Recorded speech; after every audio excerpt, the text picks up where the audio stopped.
تو ان مہینوں کے اندر بطور خاص کسی پر لان تان کرنا، کسی کو سب و شتم کرنا، کسی کو گالی گلوچ کرنا، کسی کی ماں بہن ایک کرنا، کسی کو میں کہہ رہا ہوں یہ، اور اگر اس کسی کا دائرہ اسلاف امت کی طرف چلا جائے، صحابہ کرام رضوان اللہ علیہم اجمعین تک دراز ہو جائے، اگر سب و شتم کے دائرے میں، اگر گالی گلوچ کے دائرے میں، اگر لان تان کے دائرے میں، ہما شما تو چھوڑیے، اگر صحابہ کرام رضوان اللہ علیہم اجمعین کی ہستیاں آنے لگیں،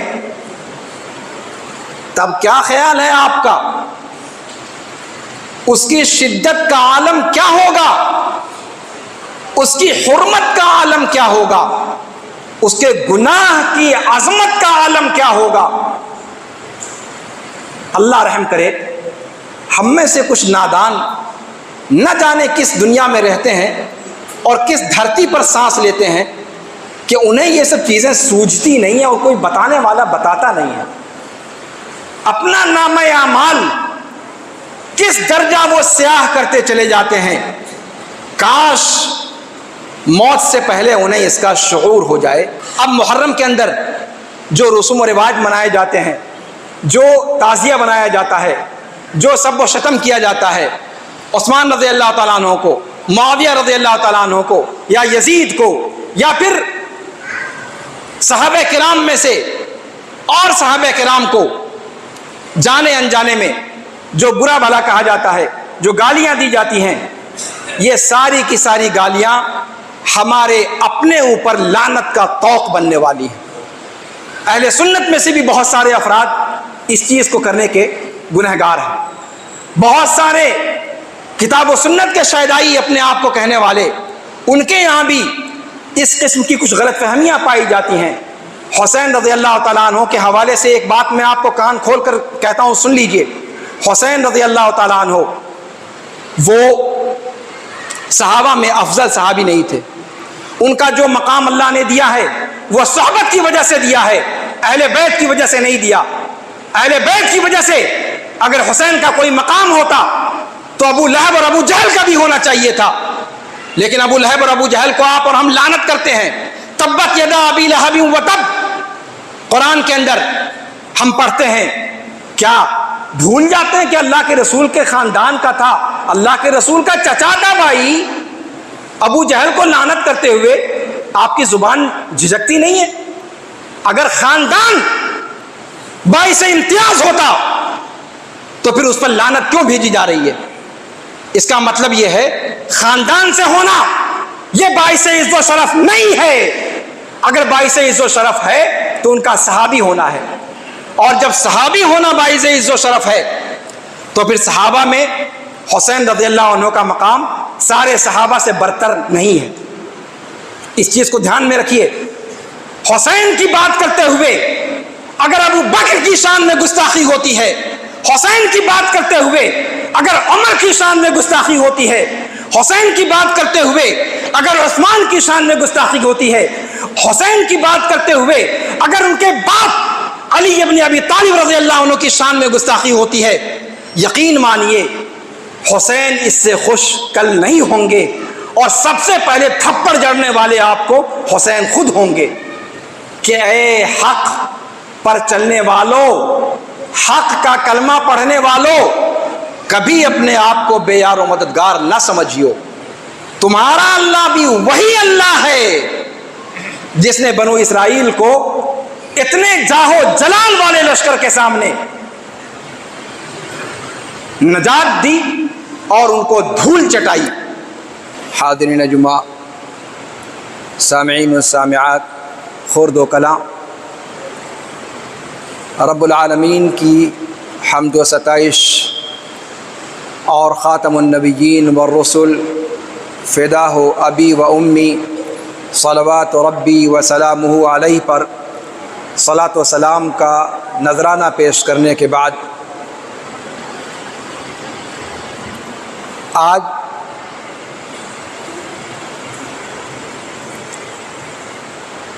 جمعہ کے خطبے میں وقت اور ظروف کا خیال کرتے ہوئے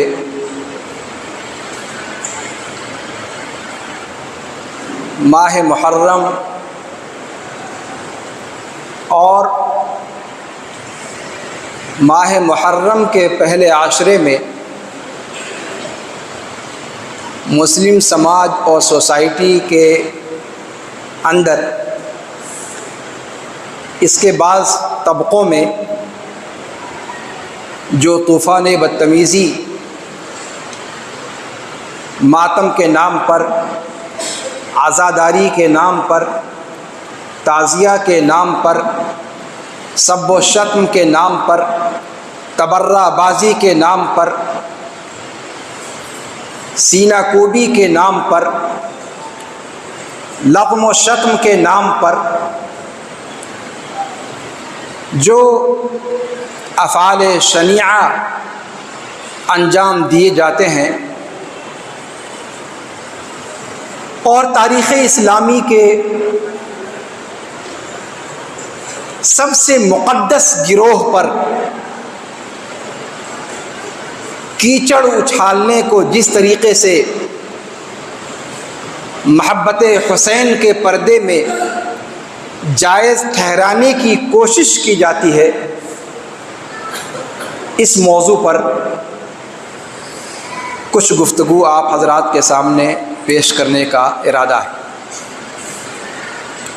موضوع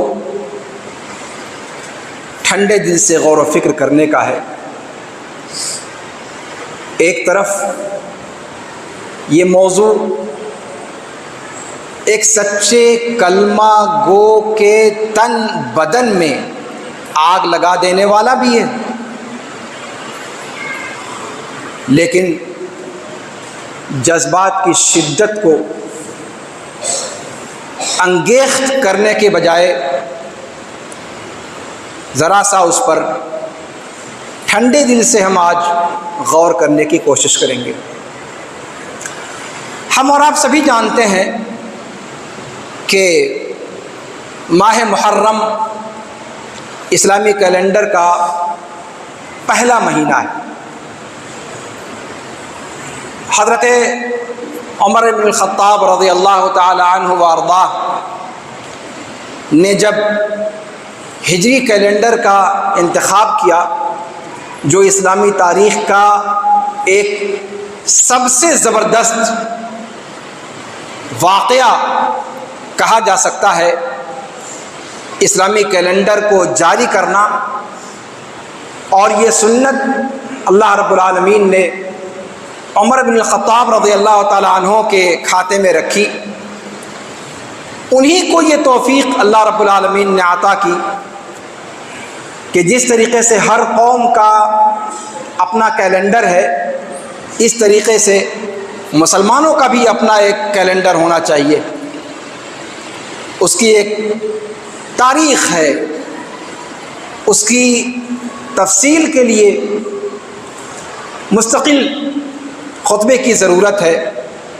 کس طریقے سے عمر بن الخطاب رضی اللہ تعالی عنہ وارضاہ نے اپنے دور خلافت میں کبار صحابہ رضوان اللہ علیہم اجمعین کو جمع کیا، کس طریقے سے اسلامی کیلنڈر کے بارے میں اپنے اہل شورا پر اس مسئلے کو پیش کیا، اور کس طریقے سے عمر بن الخطاب رضی اللہ تعالیٰ عنہ کی پارلیمنٹ نے ہجری کیلنڈر پر اتفاق کیا، اور کس طریقے سے ماہ ربیع الاول کو اسلامی کیلنڈر کے نام کے لیے منتخب کیا گیا، اور پھر کیسے ربیع الاول سے سال کا آغاز کرنے کے بجائے محرم سے سال کے آغاز پر اتفاق ہوا۔ ایک لمبی داستان ہے۔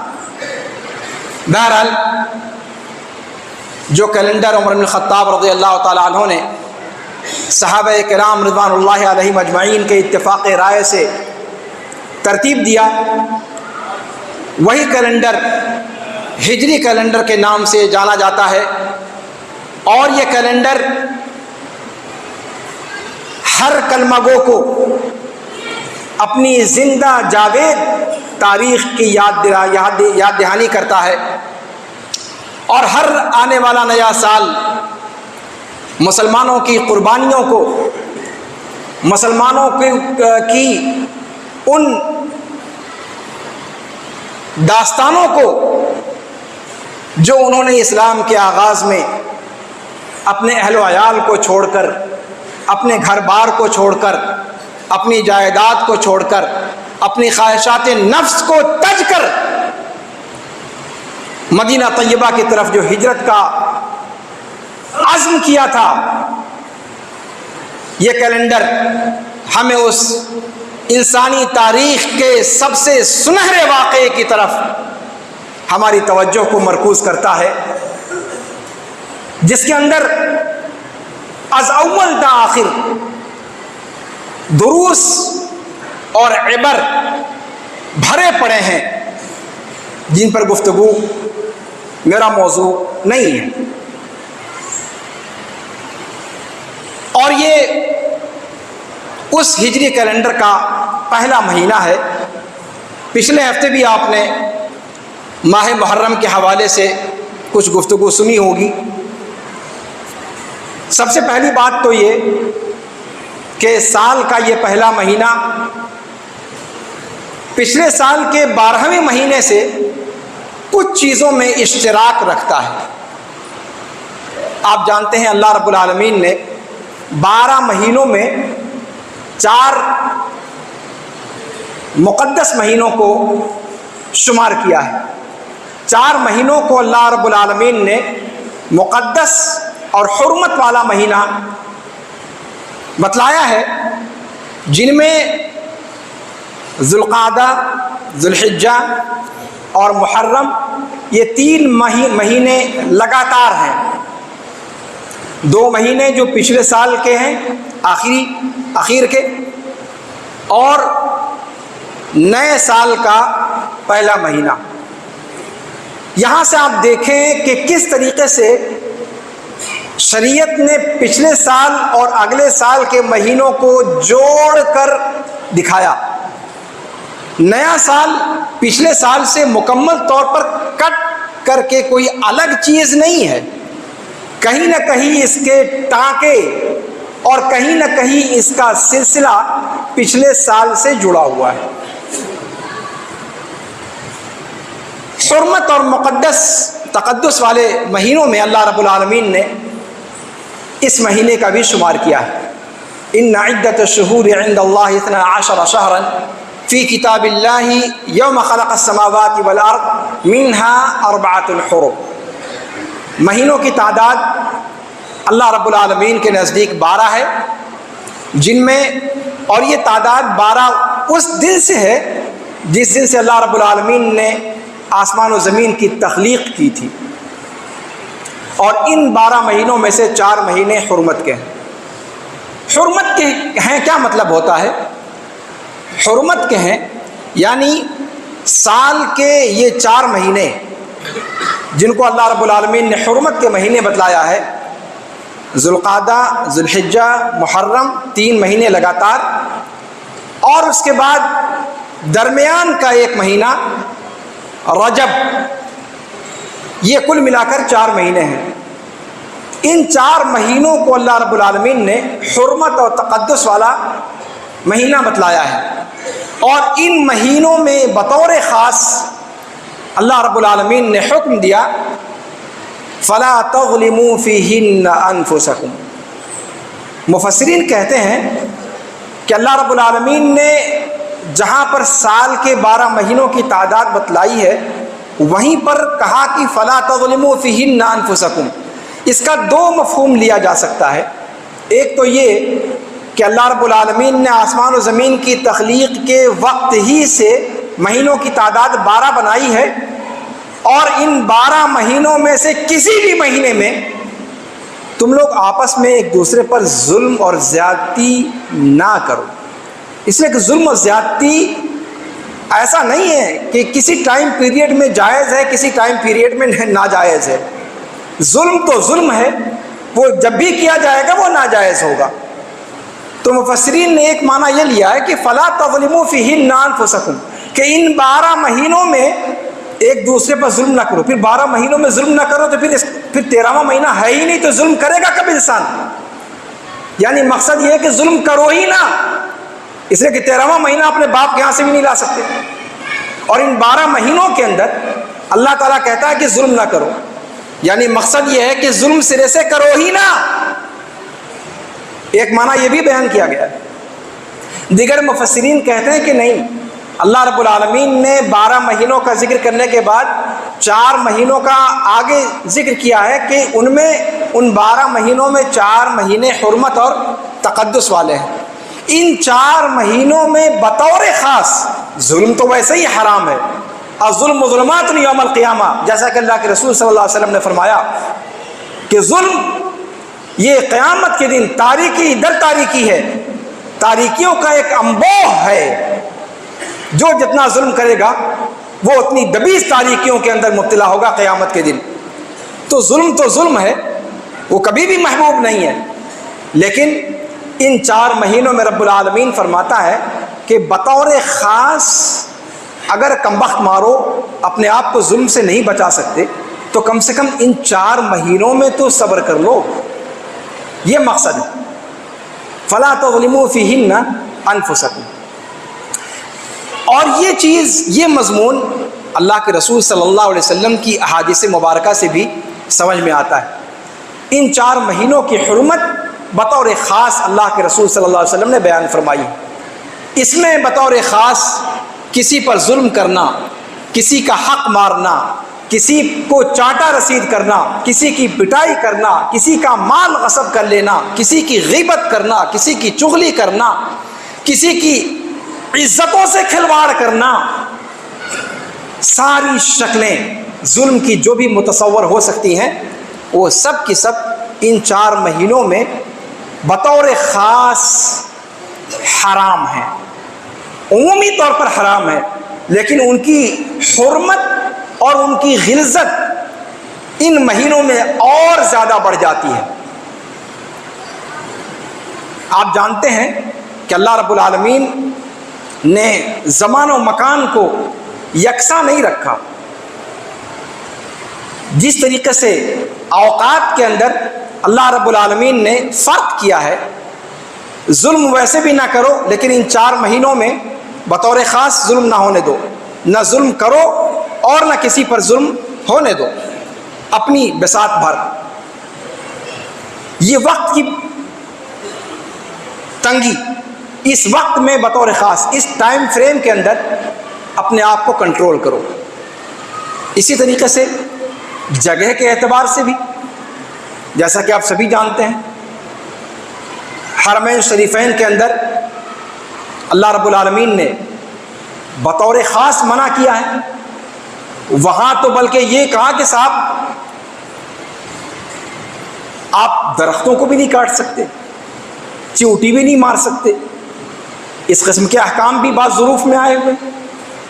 اس کا مطلب یہ ہوا کہ جگہ اور وقت کے اعتبار سے احکام کے اندر شدت اور خفت آتی رہتی.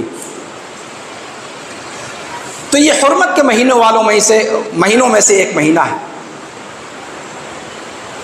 اس مہینے کے اندر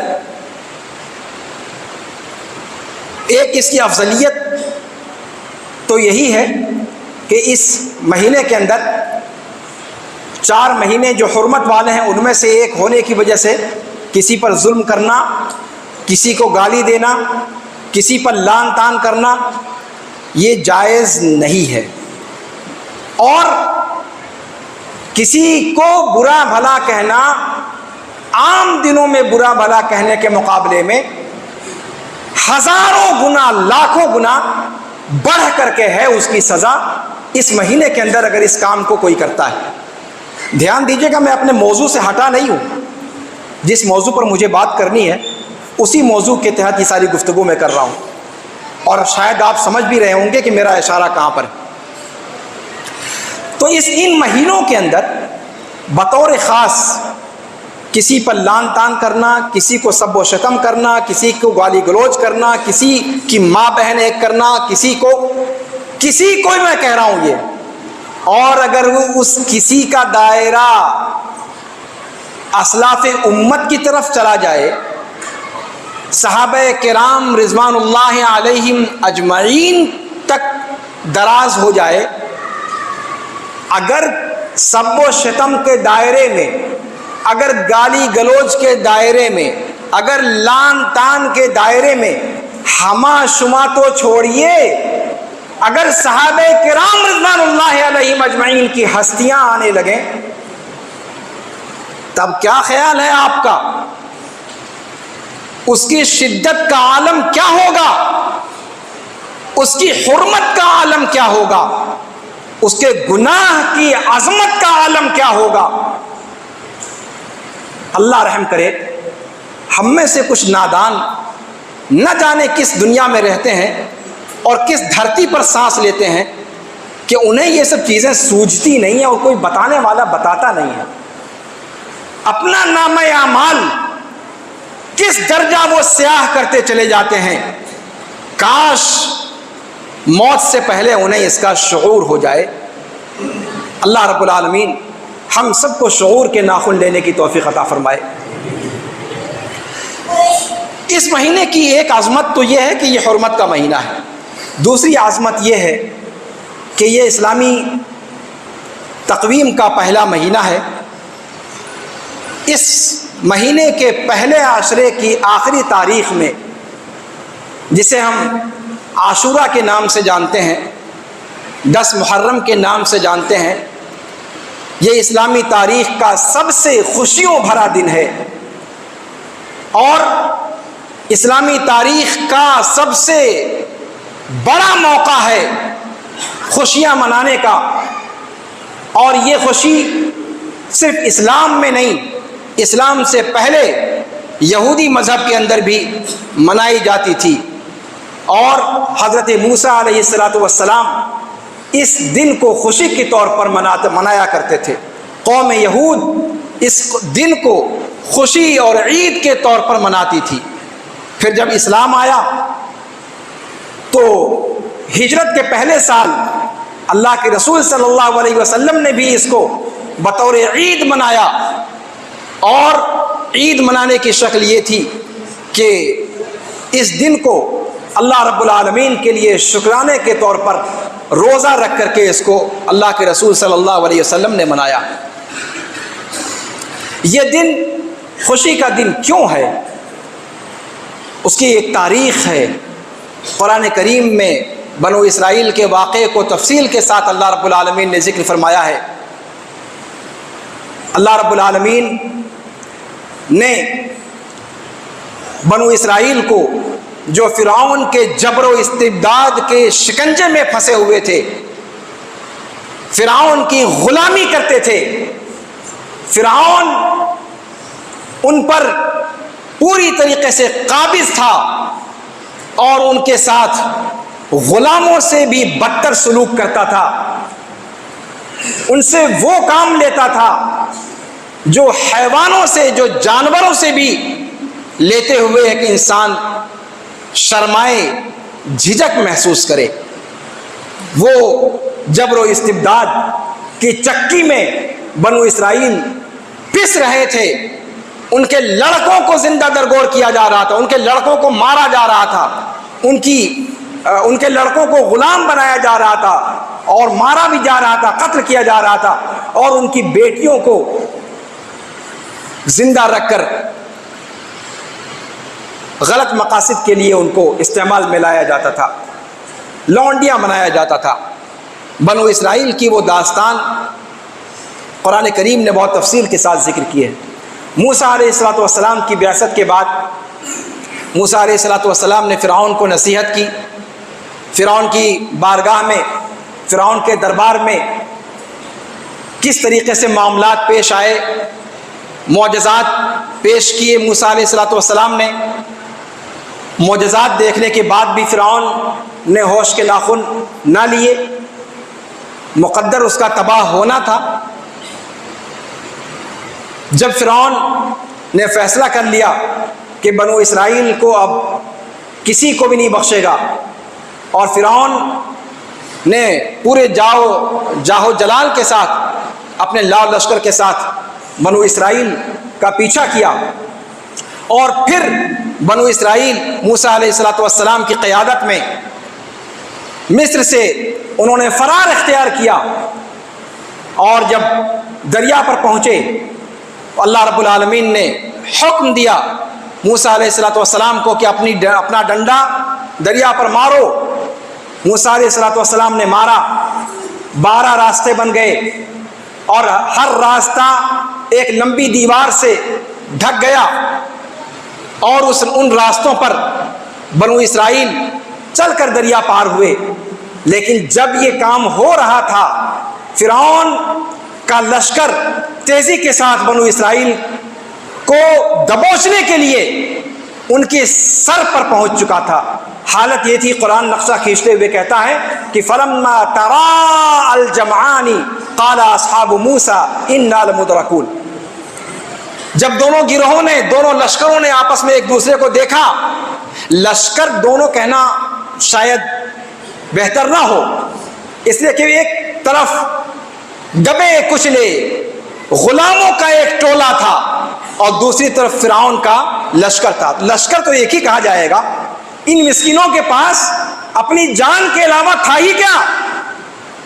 غلامی کی چکی میں پستے ہوئے اپنی جان لے کر بھاگ رہے تھے، تو ان کا تو کوئی لشکر تھا ہی نہیں۔ لشکر ہوتا تو مقابلہ نہ کرتے۔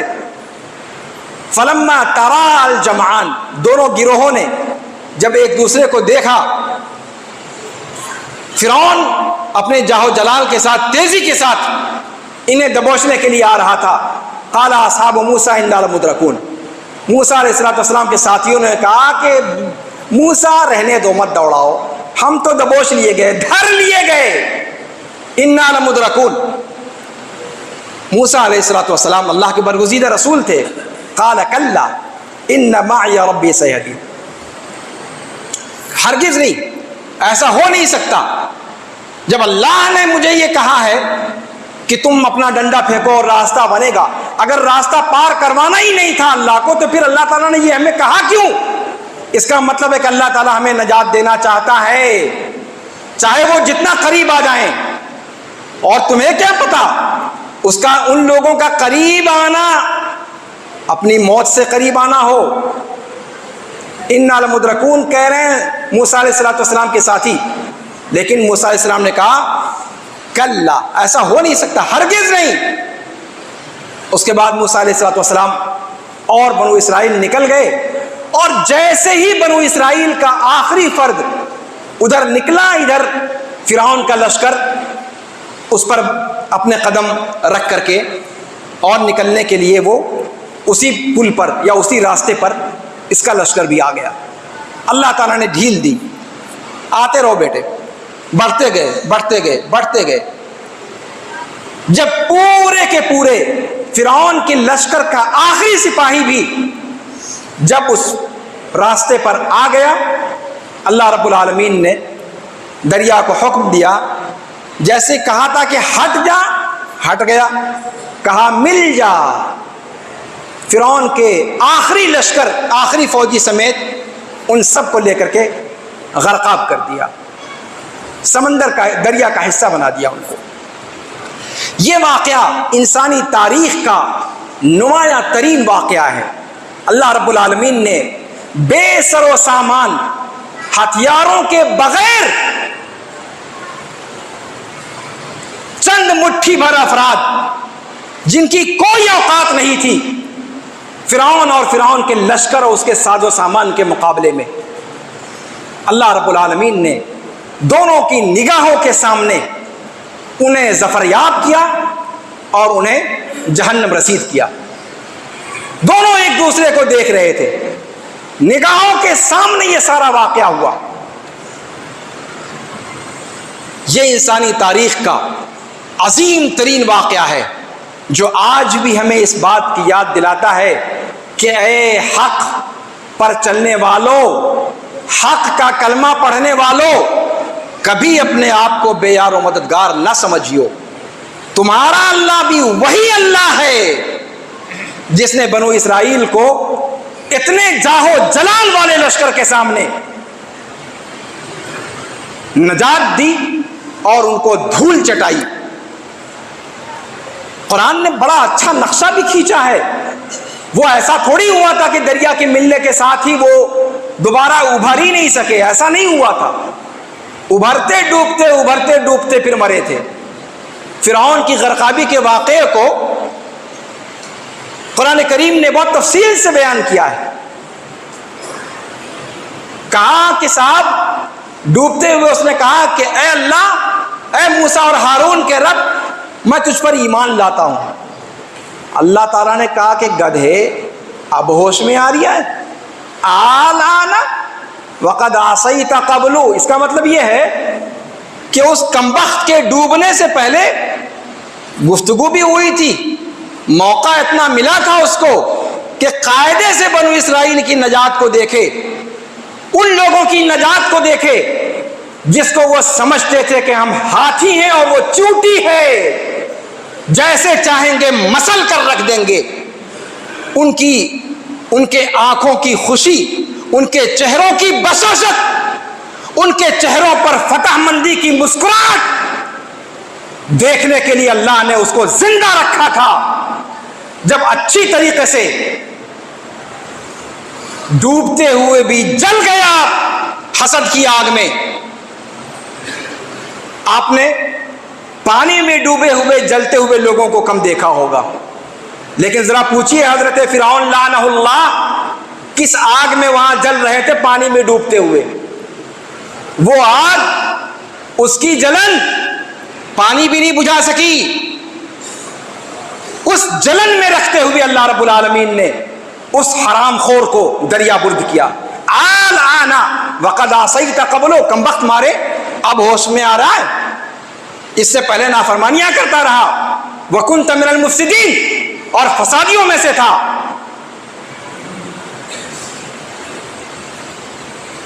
اللہ رب العالمین نے کہا فَالْيَوْمَ نُنَجِّيكَ بِبَدَنِكَ لِتَكُونَ لِمَنْ خَلْفَكَ آیَةً، آج تمہارے بدن سے تیری روح کو ہم آزاد کریں گے اور تمہیں قیامت تک رہنے والوں کے لیے نشان عبرت بنا دیں گے، ڈبائیں گے بھی نہیں، مرنے کے بعد بھی تو مرے گا نہیں، تجھے ہم نشان عبرت بنا کر رکھیں گے۔ یہ واقعہ آپ کو نہیں لگتا کہ آج کل ہم جن حالات سے گزر رہے ہیں، کیا اپنے ارد گرد کے حالات آپ کو اس زمانے کی ان حالات سے مطابقت اس کے اندر دکھائی نہیں دیتی؟ جو واقعات ہمارے ارد گرد رونما ہو رہے ہیں اور جس طریقے سے مسلمان اپنے آپ کو حرمہ نصیبی کا شکار سمجھ رہا ہے، پست ہمت ہوتا چلا جا رہا ہے، بعض جگہوں سے ارتداد کی خبریں آ رہی ہیں، بعض جگہوں سے اس قسم کی حوصلہ شکن خبریں آ رہی ہیں کہ جو شرمناک سے شرمناک کہی جا سکتی ہیں۔ کیا یہ وہی دور نہیں لوٹ کر کے آ گیا آپ کے سامنے؟ کل کا دن جو آنے والا دن ہے، یہ وہی دن ہے جو اس سے برے حالات تھے اور اللہ رب العالمین نے حق کے کلمے کو بلند کیا تھا۔ اور یقین مانیے یہ دن تاریخ کا وہ دن ہے جو ہمیں بھی وہی دن یاد دلاتا ہے کہ تمہارا اللہ بھی وہی اللہ ہے۔ اگر تم حقیقت میں کلمہ گو ہو تو تمہیں اپنے اللہ پر بھروسہ رکھنا چاہیے۔ وَتِلْكَ الْأَيَّامُ نُدَاوِلُهَا بَيْنَ النَّاسِ، یہ تاریخ کے ایام ہیں جنہیں ہم گھماتے رہتے ہیں لوگوں کے درمیان۔ آج کرسی کسی کے پاس ہے، کل کرسی کسی کے پاس ہوگی، کسی کے باپ کی نہیں ہے وہ کہ کوئی چپک کر بیٹھ جائے۔ کوئی 10 سال رہ سکتا ہے، 8 سال رہ سکتا ہے، 12 سال رہ سکتا ہے، لیکن موت تک نہیں رہ سکتا۔ وَتِلْكَ الْأَيَّامُ نُدَاوِلُهَا بَيْنَ النَّاسِ، فرعون بھی یہ سمجھتا تھا کہ اس کے سامنے کسی کے سر اٹھانے کی جرت نہیں ہے، لیکن سر جھکایا تو ایسا جھکایا کہ ذلت کی مار قیامت تک کے لیے اس پر مسلط ہو گئی۔ کل جو آنے والا دن ہے عاشورہ جس کو ہم کہتے ہیں، یہ اس دن کی یادگار ہے، اور اس دن کی یادگار میں بنو اسرائیل قوم یہود اللہ کے لیے شکرانے کے طور پر روزہ رکھتی تھی اور جب اللہ کے رسول قریش، اسلام سے پہلے قریش بھی روزہ رکھتے تھے. جب اللہ کے رسول صلی اللہ علیہ وسلم کو معلوم ہوا کہ قریش اس لیے روزہ رکھتے ہیں کہ یہود کو اس دن نجات ملی تھی، موسیٰ علیہ السلام کو اللہ رب العالمین نے فرعون سے نجات دی تھی، اللہ رب العالمین اللہ کے رسول صلی اللہ علیہ وسلم نے فرمایا کہ ہم موسیٰ علیہ السلام کی پیروی کے زیادہ حقدار ہیں. اس کے بعد سے آپ نے روزہ رکھنا شروع کر دیا، اور آپ نے فرمایا کہ اگر میں حیات رہا تو اگلے سال میں 9 محرم کا بھی روزہ رکھوں گا، یعنی آج کا دن. خوش نصیب ہیں وہ لوگ جنہیں آج روزہ رکھنے کی توفیق نصیب ہوئی. اللہ رب العالمین ان کے روزوں کو قبول فرمائے. اس مہینے کا 9، 10 کا اور پچھلے مہینے کا 9 تاریخ کا آپ کو یاد ہوگا. اس سے پہلے والے مہینے کے اندر بھی 9 کو ہم نے روزہ رکھا تھا.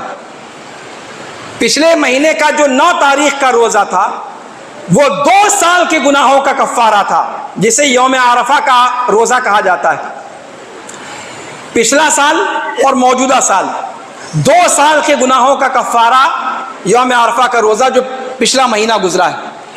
اور یہ محرم کا 9 اور 10 تاریخ کا روزہ یہ سال بھر کے گناہوں کا کفارہ ہے، سال بھر کے گناہوں کا کفارہ. لیکن اس سے مراد صغیرہ گناہ ہے، کبیرہ گناہ نہیں. کسی نے زنا کیا ہے، کسی نے سود کھایا ہے، کسی نے کسی کا حق مارا ہے، کسی نے کسی کی زمین ہڑپی ہے، کہے کہ بھیا یہ گناہوں کا کفارہ ہو گیا، 2 دن کا روزہ رکھ لیا، کروڑوں کی جائیداد ہڑپ کر کے بیٹھا، کہا کہ بھیا اب تو کفارہ ہو گیا. ایسا نہیں ہے. یہ گناہوں کا کفارہ اس سے مراد صغیرہ گناہ، چھوٹے چھوٹے گناہ جن پر حد نہیں ہے، جن پر اللہ رب العالمین کی طرف سے کوئی وعید نہیں ہے، جو انسان ہونے کے ناطے سے آپ سے سرزد ہوتے رہتے ہیں، یہ گناہ وہ والے گناہ. محرم کی تاریخی طور پر اگر کوئی حیثیت ہے تو وہ یہ ہے، اس کے علاوہ کوئی حیثیت نہیں. اس مہینے کے اندر جو 60 ہجری کے بعد حسین رضی اللہ تعالیٰ عنہ وارضاہ کے ساتھ واقعہ پیش آیا، اس واقعے سے اس عاشورہ کے دن کی کوئی مناسبت نہیں ہے. اس لیے کہ میں نے بتایا آپ سے کہ اللہ کے رسول صلی اللہ علیہ وسلم کی بعثت سے پہلے سے اس دن کو منایا جاتا رہا ہے. قریش بھی مناتے رہے ہیں. اللہ کے رسول صلی اللہ علیہ وسلم نے آ کر کے اس پر مزید تائید ثبت کر دی، اور آپ صلی اللہ علیہ وسلم نے اس دن کا روزہ رکھا اور کہا کہ اگلے سال اگر زندہ رہا تو 9 تاریخ کا بھی روزہ رکھوں گا. یہود کی مخالفت کرتے ہوئے وہ 1 دن کا روزہ رکھتے تھے، کہا کہ امت محمدیہ 2 دن کا روزہ رکھے گی. یہود کی مخالفت کرنا مقصود ہے، اس کا حکم بھی دیا گیا ہے. یہ ہے محرم کی حقیقت. اب محرم کے اندر جو رسوم و رواج منائے جاتے ہیں، جو تعزیہ بنایا جاتا ہے، جو سب و شتم کیا جاتا ہے عثمان رضی اللہ تعالیٰ عنہ کو، معاویہ رضی اللہ تعالیٰ عنہ کو، یا یزید کو، یا پھر صحابہ کرام میں سے اور صحابہ کرام کو جانے انجانے میں جو برا بھلا کہا جاتا ہے، جو گالیاں دی جاتی ہیں، یہ ساری کی ساری گالیاں ہمارے اپنے اوپر لعنت کا طوق بننے والی ہیں. اہل سنت میں سے بھی بہت سارے افراد اس چیز کو کرنے کے گنہگار ہیں. بہت سارے کتاب و سنت کے شیدائی اپنے آپ کو کہنے والے، ان کے یہاں بھی اس قسم کی کچھ غلط فہمیاں پائی جاتی ہیں. حسین رضی اللہ تعالیٰ عنہ کے حوالے سے ایک بات میں آپ کو کان کھول کر کہتا ہوں، سن لیجئے. حسین رضی اللہ تعالیٰ عنہ وہ صحابہ میں افضل صحابی نہیں تھے. ان کا جو مقام اللہ نے دیا ہے وہ صحبت کی وجہ سے دیا ہے، اہل بیت کی وجہ سے نہیں دیا. اہل بیت کی وجہ سے اگر حسین کا کوئی مقام ہوتا تو ابو لہب اور ابو جہل کا بھی ہونا چاہیے تھا. لیکن ابو لہب اور ابو جہل کو آپ اور ہم لعنت کرتے ہیں. تبت یدا ابی لہب وتب، قرآن کے اندر ہم پڑھتے ہیں. کیا بھول جاتے ہیں کہ اللہ کے رسول کے خاندان کا تھا؟ اللہ کے رسول کا چچا تھا بھائی. ابو جہل کو لعنت کرتے ہوئے آپ کی زبان جھجکتی نہیں ہے؟ اگر خاندان باعث امتیاز ہوتا تو پھر اس پر لعنت کیوں بھیجی جا رہی ہے؟ اس کا مطلب یہ ہے خاندان سے ہونا یہ باعث عز و شرف نہیں ہے. اگر باعث عز و شرف ہے تو ان کا صحابی ہونا ہے، اور جب صحابی ہونا باعث عز و شرف ہے تو پھر صحابہ میں حسین رضی اللہ عنہ کا مقام سارے صحابہ سے برتر نہیں ہے. اس چیز کو دھیان میں رکھیے. حسین کی بات کرتے ہوئے اگر ابو بکر کی شان میں گستاخی ہوتی ہے، حسین کی بات کرتے ہوئے اگر عمر کی شان میں گستاخی ہوتی ہے، حسین کی بات کرتے ہوئے اگر عثمان کی شان میں گستاخی ہوتی ہے، حسین کی بات کرتے ہوئے اگر ان کے باپ علی ابن ابی طالب رضی اللہ عنہ کی شان میں گستاخی ہوتی ہے، یقین مانیے حسین اس سے خوش کل نہیں ہوں گے، اور سب سے پہلے تھپڑ جڑنے والے آپ کو حسین خود ہوں گے. حسین رضی اللہ تعالیٰ عنہ صحابہ میں سے ایک صحابی ہیں. ان کا مقام نبیوں کے بعد ہے، ان کا مقام خلفائے راشدین کے بعد ہے.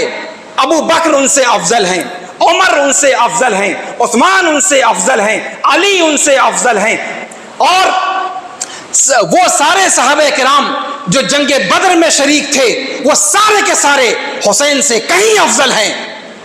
ان ساروں کے بعد جا کر کے حسین ابن علی رضی اللہ عنہ وارضاہ کا مقام آتا ہے. اور پھر حسین کا جو مقام ہے یہ بھی یاد رکھیے کہ حسین اس میں منفرد نہیں ہے، حسین کے ساتھ حسن بھی شریک ہیں، بلکہ حسن حسین سے کہیں زیادہ شریک ہیں. اور اگر فضیلت کی بات کی جائے تو حسن حسین سے زیادہ افضل ہیں. اللہ کے رسول صلی اللہ علیہ وسلم نے جہاں ایک روایت میں یہ فرمایا ہے کہ حسن اور حسین سیدہ شباب اہل الجنہ، جنت کے نوجوانوں کے سردار ہوں گے.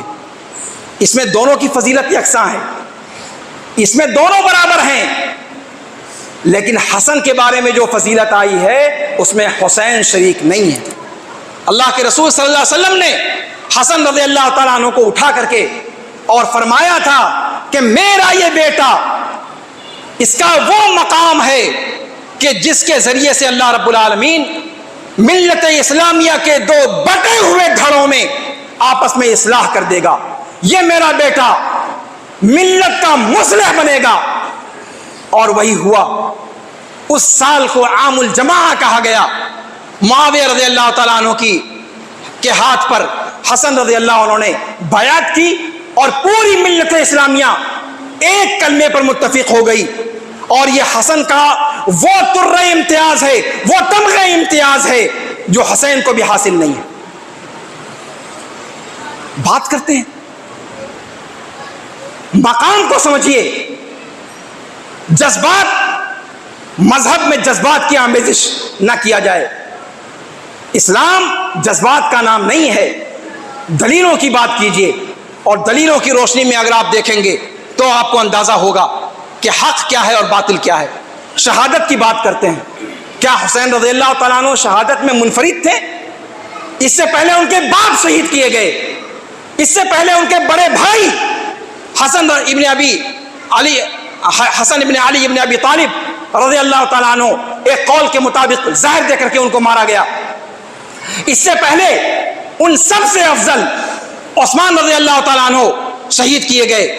ان سے بھی پہلے، ان سے بھی افضل عمر بن الخطاب رضی اللہ تعالیٰ عنہ، وہ بھی شہید کیے گئے.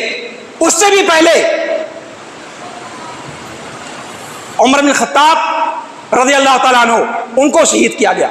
یعنی عمر، عثمان، علی، تین خلفائے راشدین میں سے شہید کیے گئے. خلفائے راشدین کا مقام حسین سے ویسے ہی اعلیٰ اور عرفہ ہے. اور اگر شہادت کی بات کریں تو شہادت کے مرتبے پر بھی وہ ان تینوں کے مقابلے میں اوپر نظر آئیں گے آپ کو. بلکہ ان کی موت ایسے حالات میں ہوئی تھی کہ جو حالات حسین رضی اللہ تعالیٰ عنہ کے زمانے کے مقابلے میں کہیں زیادہ افضل تھے. حالت نماز میں بعض کی شہادت ہوئی، بعض کی شہادت نماز کے لیے جاتے ہوئی، اور بعض کی شہادت قرآن کی تلاوت کرتے ہوئے روزے کی حالت میں افطار سے چند منٹ پہلے شہید کیے گئے. کس کی بات کرتے ہیں آپ؟ حسین رضی اللہ تعالیٰ عنہ کے روزے کی، حسین رضی اللہ تعالیٰ عنہ کی شہادت کی. کس چیز میں وہ بقیہ صحابہ کرام سے فائق ہیں؟ حسین رضی اللہ تعالیٰ عنہ جس کام کے لیے نکلے تھے اس کام پر تو خود ان کو اتفاق نہیں ہوا تھا. ان کو خود اندازہ ہو گیا تھا کہ انہوں نے غلط فیصلہ کیا ہے. اور اسی لیے وہ جب عقیل ابن ابی طالب کی شہادت کا واقعہ انہوں نے سنا کوفہ جاتے ہوئے، وہیں سے انہوں نے واپسی کا ارادہ کر لیا تھا. ساری کتابوں کو دیکھ لیجیے آپ, اہل سنت کی کتابوں کو, شیعوں کی کتابوں کے اندر یہ ساری روایات آپ کو ملیں گی. اگر حسین ابن ابی طالب, علی ابن ابی طالب اگر حق و باطل کی مارکے کے لیے گئے تھے, جیسا کہ محمد علی جوہر کے شعر کو پیش کیا جاتا ہے کہ اسلام زندہ ہوتا ہے ہر کربلا کے بعد, یہ کون سا اسلام زندہ کر رہے تھے حسین ابن علی ابن ابی طالب کہ عقیل کی شہادت کا جب سن لیا تو انہوں نے مکہ مدینہ واپسی کا ارادہ کر لیا. کیا یہی اسلام زندہ کر رہے تھے وہ؟ وہاں پر عقیل ابن ابی طالب کے گھرانے کے لوگ کھڑے ہو گئے اور کہا کہ نہیں, اب ہم اپنے خون کا انتقام لیے بغیر واپس نہیں جائیں گے, یا ہم بھی مر جائیں گے اور یا تو پھر بدلہ لے کر کے رہیں گے. اور پھر مجبور ہو کر کے حسین ابن علی ابن ابی طالب رضی اللہ تعالیٰ عنہ آگے بڑھے تھے. کیا اسلام کو زندہ کرنے کے لیے بات کرتے ہیں؟ تاریخ کی کتابوں کو الٹیے. مصیبت یہ ہے کہ جذبات میں آ کر کے ہمارے لوگ حقیقت سے منہ موڑ لیتے ہیں. یہ کوئی اسلام اور کفر کا مارکا نہیں تھا, کوئی اسلام زندہ نہیں ہوا, بلکہ فتنوں کو اس کے بعد ہوا ملی, اور اس کے بعد فتنوں کا جو دروازہ کھلا وہ آج تک نہیں اور قیامت تک نہیں بند ہوگا. اجتہادی غلطی تھی حسین ابن علی ابن ابی طالب رضی اللہ تعالیٰ عنہ کی. لیکن دھیان رکھیے گا کہ جب ہم اس طرح کی باتیں کرتے ہیں تو حسین رضی اللہ تعالیٰ عنہ کے مقام کو گھٹاتے ہیں, یہ بھی نہیں. یاد رکھیے, حسین ابن علی ابن ابی طالب رضی اللہ تعالیٰ عنہ, ان کی شان میں گستاخی کرنا یہ ناسبیت ہے, جیسے ان کی شان میں غلو کرنا یہ رافضیت ہے. دونوں سے ہمیں بچنا ہے. ان کو جو ان کا جائز مقام ہے اس مقام پہ رکھا جائے. یہ ایک اجتہادی غلطی تھی. عبداللہ ابن عمر نے, عبداللہ ابن عباس نے اور مدینہ کے دیگر اس وقت کے صحابہ کرام نے ان کے گھوڑے کی باغ ڈور کو تھام کر کے ان کو روکنے کی کوشش کی تھی. کس بات سے روکنے کی کوشش کی تھی؟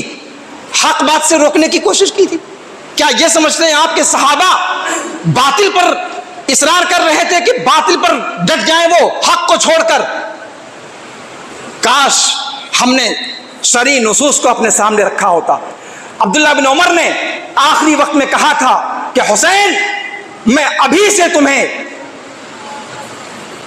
ودا کرتا ہوں, آخری ودا, اس کے بعد میں آپ کو زندہ نہیں دیکھوں گا. یقین تھا ان کو کہ ان کے ساتھ کیا ہونے والا ہے. لیکن حسین رضی اللہ تعالیٰ عنہ کا اپنا نقطہ نظر تھا. یزید کی جو غلطیاں تھیں ان غلطیوں پر حسین ابن علی ابن ابی طالب رضی اللہ تعالیٰ عنہ کوفہ والوں کے خطوط پر اعتماد کر کے انہوں نے ان غلطیوں کی اصلاح کرنے کی کوشش کی.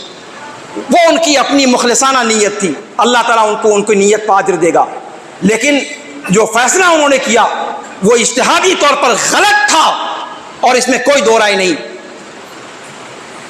اور بات اگر یہ ہے کہ سیدہ شباب اہل الجنہ, تو کیا سیدہ شباب اہل الجنہ سے یہ دلیل پکڑنا درست ہے کہ وہ سارے جنتیوں کے سردار ہیں؟